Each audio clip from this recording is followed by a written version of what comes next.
আজ এক কাপ চায়ের সাথে পরশুরাম অর্থাৎ রাজশেখর বসুর জটাধর বক্সী শুরু করছি।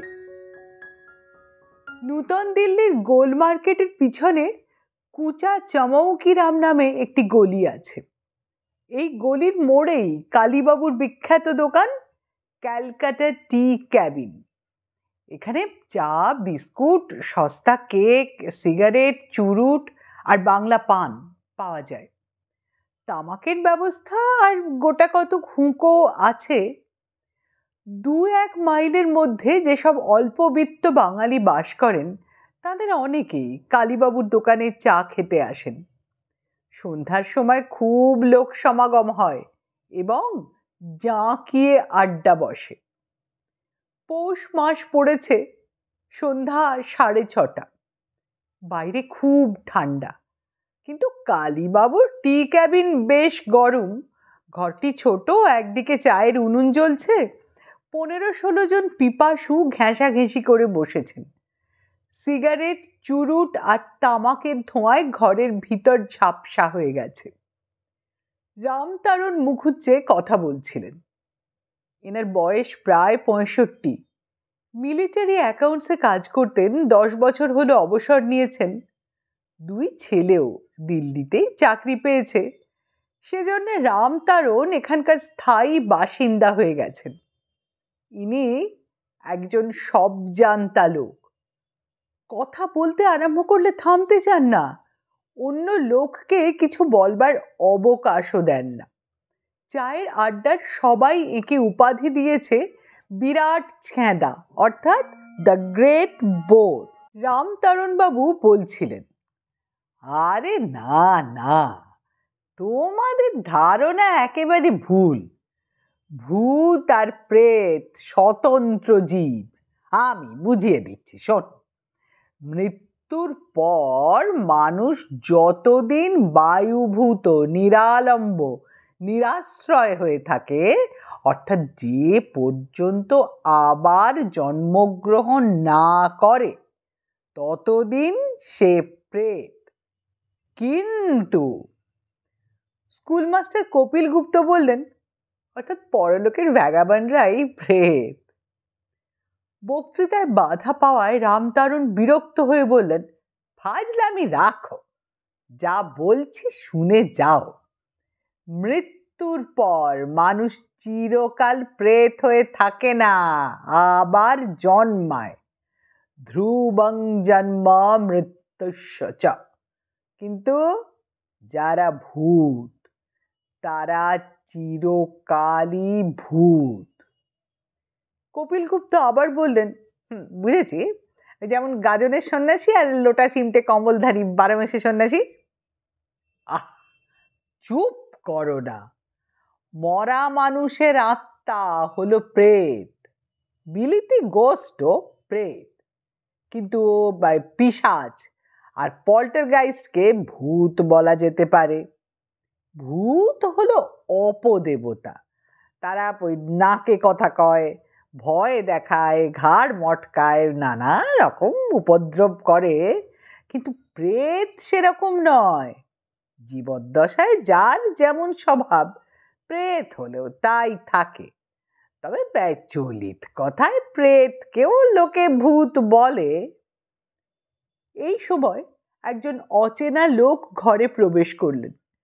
বয়স আন্দাজ 45, 6 ফুট লম্বা, মজবুত গড়ন, মোচড় দেওয়া মোটা কাইজারি গোঁফ, গায়ে কালচে খাকি মিলিটারি ওভারকোট, পরনে ইজারা আছে কি ধুতি আছে বোঝা যায় না চট করে, মাথায় পাগড়ির মতন বাঁধা কমফর্টার। আগন্তুক ঘরে এসে বাজখাঁই গলায় বললেন, নমস্কার মশাইরা, এখানে আপনাদের সঙ্গে বসে একটু চা খেতে পারি কি? কয়েকজন একসঙ্গে উত্তর দিলেন, বিলক্ষণ, চা খাবেন তার আবার কথা কি, তো চায়েরই দোকান। ও হ্যাঁ কালীবাবু, এই ভদ্রলোককে চা দাও। আপনাকে তো আগে কখনো দেখিনি এখানে, নতুন এসেছেন বুঝি? নতুন নয়, দিল্লি আমার চেনা জায়গা, তবে সম্প্রতি বহুকাল পরে এসেছি। পুরনো দিল্লির কেউ কেউ এখনো হয়তো আমার নাম মনে রেখেছেন, জটাধর বক্সী। ও ম্যানেজার মশাই, দয়া করে আমাকে বেশ বড় এক পেয়ালা চা দিন, খুব গরম আর খুব কড়া। একটা মোটা বর্মা চুরুট, 10 খিলি পান, এক ধাবড়া চুন, আর অনেকখানি দোক্তাও দেবেন। হ্যাঁ, তারপর ভূত প্রেতের কি যেন কথা হচ্ছিল আপনাদের, আমি একটু শুনতে পাই কি? এসব কথায় আমার খুব আগ্রহ আছে। একজন উৎসুক নতুন শ্রোতা পেয়ে রামতারণবাবু খুশি হয়ে বললেন, হ্যাঁ হ্যাঁ, শুনবেন বই কি। বলছিলুম, ভূত আর প্রেত আসলে আলাদা জীব, তবে সাধারণ লোকে তফাৎ করে না। বাদশাহী আর ব্রিটিশ জমানায় ভূত প্রেতের কথা অনেক শোনা যেত, কিন্তু এখনকার এই সেকিউলার ভারতে তারা ফৌত হয়ে যাচ্ছে। গুরু মহারাজ, পানি মহারাজ, রাজ জ্যোতিষী, নেপাল বাবা ইত্যাদির ওপর লোকের ভক্তি খুব বেড়েছে বটে, কিন্তু ওই ভূত প্রেতের ওপর আস্থা কমে গেছে। সেজন্য তাদের দেখা পাওয়া এখন কঠিন।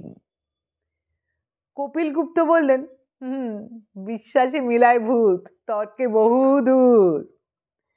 জটাধর বক্সী বললেন, ঠিক কথা, কিন্তু ভূত যদি প্রবল হয় তবে অবিশ্বাসীকেও দেখা দেয়। যদি অনুমতি দেন তো আমি কিছু বলি। রামতারণ বাবু ভ্রু কুঁচকে বললেন, আপনি ভূতের কি জানেন? গেল বছর যখন চাঁদনি চকের ঘড়িটা পড়ে গেল, 3-4 জন এক বাক্যে বলল, মুখুজ্জেমশাই, দয়া করে আপনি একটু থামুন, এনাকে বলতে দিন।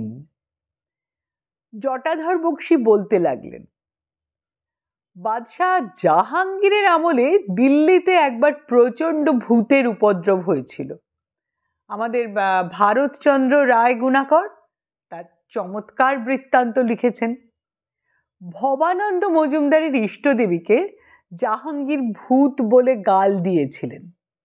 প্রভুর আশকারা পেয়ে বাদশাহী সিপাহীরা ভবানন্দকে বলল, আরে রে হিন্দুর পুত, দেখ লাও কাহা ভূত, নাহি তুঝে করুঙ্গা দো টুক, না হয়ে সুন্নত দেকে কলমা পড়াও লেকে, জাতি লেউ খেলায় কে থুক।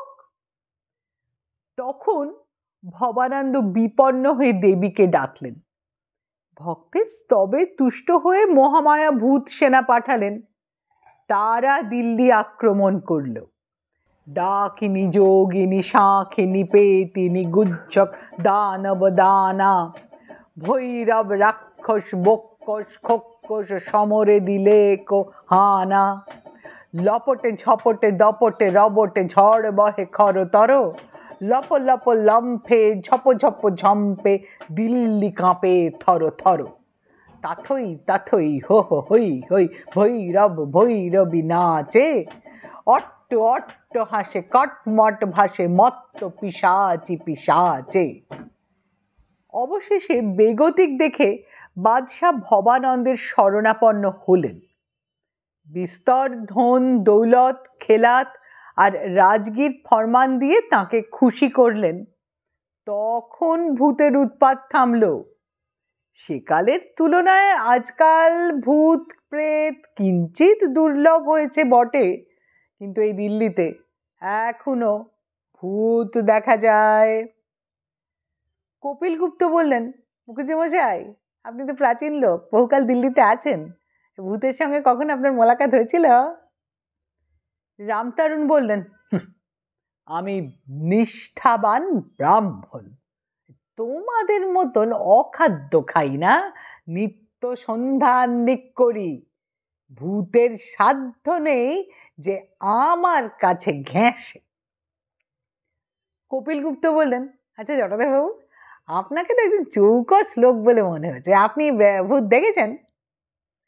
জটাধর বললেন, নিরন্তর দেখছি, ভূত দেখা অতি সহজ। বলেন কি, দয়া করে আমাদের দেখান না। রামতারণ বললেন, ও সব বুজরুকি আমার কাছে চলবে না। ভূত প্রেত মানি বটে, একলা অন্ধকারে ভয়ও পাই, কিন্তু এই জটাধর কি ঘটাধর বাবু ভূত দেখাতে পারেন এ কথা বিশ্বাস করি না। কলেজে আমি রীতিমতো সায়েন্স পড়েছি, ম্যাজিকওয়ালাদের জোচ্চুরিও আমার জানা আছে। অট্টহাস্য করে জটাধর বললেন, যদি আপনাকে ভূত দেখাই? দেখাবেন বললেই হলো। কবে দেখাবেন, কোথায় দেখাবেন, কখন দেখাবেন? আজই, এখানেই, এখনই দেখাতে পারি।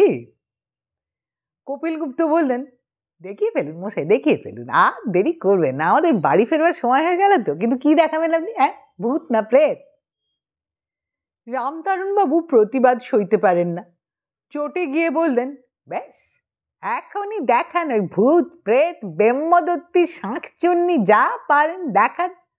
আমি বাজি রাখছি যে আপনি পারবেন না, শুধু ধাপ্পা দিচ্ছেন। ভূত দেখানো আপনার সাধ্য নয়। জটাধর বললেন, আপনার চ্যালেঞ্জ মেনে নিলুম। মোটা টাকা বাজি রাখতে চাই না, কারণ আপনি নিশ্চয় হারবেন। ছাপোষা পেনশনভোগী বুড়ো মানুষ, আপনার ক্ষতি করবার ইচ্ছা আমার নেই। এই বাজি রাখা যাক যে ভূত যদি দেখাতে পারি, তবে আমার চা চুরুট পানের দাম আপনি দেবেন। আর যদি হেরে যাই, তবে আপনি যা খেয়েছেন তার দাম আমি দেব। রাজি আছেন আপনারা সবাই? কি বলেন? সবাই বললেন, খুব ভালো প্রস্তাব, ফেয়ার অ্যান্ড জেন্টলম্যানলি। বর্মা চুরুটের উগ্র ধোঁয়া উদ্গীরণ করতে করতে জটাধর বক্সী বলতে শুরু করলেন, 1941 সালের কথা। তখন আমি বর্মায় জেনারেল C12-এর স্যাপার্স অ্যান্ড মাইনার্সের দলে সিনিয়র হাবিলদার আমিন। বর্মা থেকে চীন পর্যন্ত যে রাস্তা তৈরি হচ্ছিল, তারই জরিপ আমাকে করতে হতো। আমার ওপরওয়ালা অফিসার ছিলেন ক্যাপ্টেন ব্যাবিট। রামতারণবাবু বললেন, ওসব বাজে কথা কি বলছেন, আপনার চাকরির বৃত্তান্ত আমরা শুনতে চাই না। ভূত দেখাতে পারেন তো দেখান। দুই হাত নেড়ে আশ্বাস দিয়ে জটাধর বললেন, ব্যস্ত হবেন না স্যার, আমার কথাটি শেষ হবা মাত্র ভূত দেখতে পাবেন। যা বলছিলাম, তখন জাপানিরা দক্ষিণ বর্মায় পৌঁছেছে। তাদের আর এক দল থাইল্যান্ডের ভেতর দিয়ে বর্মার উত্তর পূর্ব দিকে হানা দিচ্ছে। আমাদের সার্ভে পার্টি সে সময় শান স্টেটের উত্তরে কাজ করছিল। দলটা খুবই ছোট, ক্যাপ্টেন ব্যাবিট, আমি, 5 জন গোর্খা সেপাই, 5 জন বর্মী কুলি, একটা জিপ, আর আমাদের তাঁবু, রসদ, থিওডোলাইট, লেভেল চেন, ঝান্ডা এসব বইবার জন্য 4টে খচ্চর। আমরা যেখানে ছাউনি করেছিলাম সেই জায়গাটা পাহাড় আর জঙ্গলে ভরা, মানুষের বাস নেই।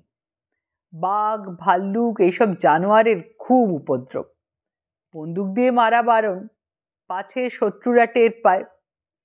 ব্যাবিট সাহেবের সঙ্গে একদিন স্ট্রিকনিনের বড়ি ছিল, জিলাটিন দিয়ে মোড়া, পেটে গেলে 3 মিনিটের মধ্যে গলে যায়। মাংসের টুকরোর সঙ্গে সেই বড়ি মিশিয়ে ক্যাম্পের বাইরে ফেলে রাখা হতো। রোজই 2-4টে জানোয়ার মারা পড়তো। একদিন গুজব শোনা গেল যে জাপানিরা আমাদের 20 মাইলের মধ্যে এসে পড়েছে।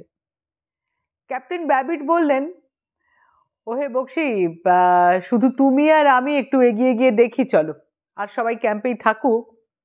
চিয়াংকাই শেখ আমাদের সাহায্যের জন্য এক চীনা পল্টন ইউনান থেকে পাঠিয়েছেন। আজই তাদের এখানে পৌঁছাবার কথা, দেখতে হবে তাদের কোনো পাত্তা মেলে কি না। আমরা দুজনে উত্তর পূর্ব দিকে 4-5 মাইল হেঁটে চললুম। সামনে একটা নিবিড় জঙ্গল, তার ওধারে একটা ছোট পাহাড়। সাহেব বললেন, ওই পাহাড়ের ওপরে উঠে দূরবীন দিয়ে চারিদিক দেখতে হবে। আমরা জঙ্গলে ঢুকলুম। সঙ্গে সঙ্গে জন 50 জাপানি আমাদের ঘিরে ফেললে। রামতারণবাবু এখানে অধীর হয়ে বললেন, ও হ্যাঁ বকশি, তুমি তো কেবলই বক বক করে চলেছ। শেষকালে হয়তো বলবে যে তুমি নিজেই একটা জাপানি ভূত দেখেছিলে। সেটি চলবে না বাপু, তোমার দেখা ভূত মানব না। জটাধর বললেন, আপনি নিশ্চিন্ত থাকুন, আর একটু পরেই আপনারা সবাই স্বচক্ষে ভূত দেখবেন। তারপর শুনুন, ক্যাপ্টেন ব্যাবিট আমাকে বললেন, বক্সি, আত্মরক্ষার কোনো উপায় নেই, হাত তুলে সারেন্ডার করো। আমরা হাত তুলতেই জাপানিরা কাছে এলো। এমন রোগা হাড্ডিসার পল্টন বুঝলেন কোথাও দেখিনি। তাদের 3-4 জন আমাদের গাল, কাঁধ, হাত, পা টিপে টিপে দেখতে লাগলো। একজন সাহেবের কাঁধে কামড়ে দিল, আর সবাই তাকে ধমক দিয়ে টেনে নিয়ে গেল। ব্যাবিট সাহেব একটু আধটু জাপানি ভাষা বুঝতেন। জিজ্ঞাসা করলুম যে এদের মতলবটা কি। বললেন, মাই পুয়ার বক্সি, বুঝতে পারছো না? এদের ভাড়ার শূন্য, রসদ যা আসছিল শান ডাকাতরা লুট করে নিয়েছে। 7 দিন উপোস করে আছে এরা, খিদে এদের পেট জ্বলছে। তারপরেই দেখলুম ওদের কয়েকজন একটা উনুন বানিয়ে আগুন জ্বেলেছে, আর তার উপর মস্ত একটা ডেচকি চাপিয়েছে। টি ক্যাবিনে যারা উপস্থিত ছিলেন তাদের মধ্যে বীরেশ্বর সিংহি একটু বেশ ভীতু। উনি শিউরে উঠে বললেন, হ্যাঁ, আর এই সময় চীনা পল্টন এসে পড়ল বুঝি? জটাধর বললেন, কোথায় পল্টন? 4 জন জাপানি এগিয়ে এলো, 2 জনের হাতে দড়ি আর 2 জনের হাতে তলোয়ার। সাহেব বলল, বক্সি, এই 4টে বড়ি এখনই গিলে ফেলো। আমি বললুম, আগে থাকতেই বিষ খেয়ে মরবো কেন সাহেব? যতক্ষণ শ্বাস ততক্ষণ আস। সাহেব আমাকে ধমক দিয়ে বললেন, যা বলছি তাই করো, আমি তোমার কমান্ডিং অফিসার, অবাধ্য হলে কোর্ট মার্শালে পড়বে। কি আর করা যায়, বড়ি 4টে গিলে ফেললুম, সাহেবও গিললেন। বীরেশ্বর সিংহি আঁতকে উঠে বললেন, হ্যাঁ, আপনি বিষ খেলেন? তারপর চীনা ফৌজের ডাক্তার এসে বিষ বার করে ফেললো বুঝি? কি যে বলেন, চীনা ফৌজ 1 ঘন্টা পরে এসেছিল। আমাদের যা হলো শুনুন। 2টো জাপানি আমাদের হাত পা বেঁধে ঘাড় নিচু করে বসিয়ে দিলে, আর 2টো জাপানি তলোয়ার দিয়ে ঘ্যাঁ। বীরেশ্বরবাবু মাথা চাপড়ে চিৎকার করে বললেন, ওরে বাপ রে বাপ! হ্যাঁ মশাই, তলোয়ারের চোপ দিয়ে ঘ্যাঁচ করে আমাদের মুন্ডু কেটে ফেললে। রামতারণবাবু ক্ষীণ কণ্ঠে বললেন, তবে বেঁচে আছেন কি করে? বজ্রগম্ভীর স্বরে জটাধর বক্সি বললেন, কে বললে বেঁচে আছি? আপনার হুকুমে বাঁচতে হবে নাকি? আমাদের কেটে টুকরো টুকরো করলে, ডেকচিতে সেদ্ধ করলে, চেটে পুটে খেয়ে ফেললে। খিদের চোটে স্ট্রিকনিনের তেতো টেরই পেলে না, আর তারপর 3 মিনিটের মধ্যে সব কটা জাপানি কনভালশন হয়ে পটপট করে মরে গেল। ক্যাপ্টেন ব্যাবিটের মতো বিচক্ষণ অফিসার দেখা যায় না মশাই, আশ্চর্য দূরদৃষ্টি। আচ্ছা, আপনারা বসুন, আমি চললুম। ও কালীবাবু, আমার বিলটাই রামতারণবাবুই শোধ করবেন। নমস্কার। গল্পটা এখানেই শেষ। আপনার কীরকম লাগলো জানতে পারলে খুব খুশি হব। নিচে কমেন্ট বক্সে আপনার মতামতের অপেক্ষায় রইলাম। শিগগিরই আসছি নতুন গল্প নিয়ে। ধন্যবাদ।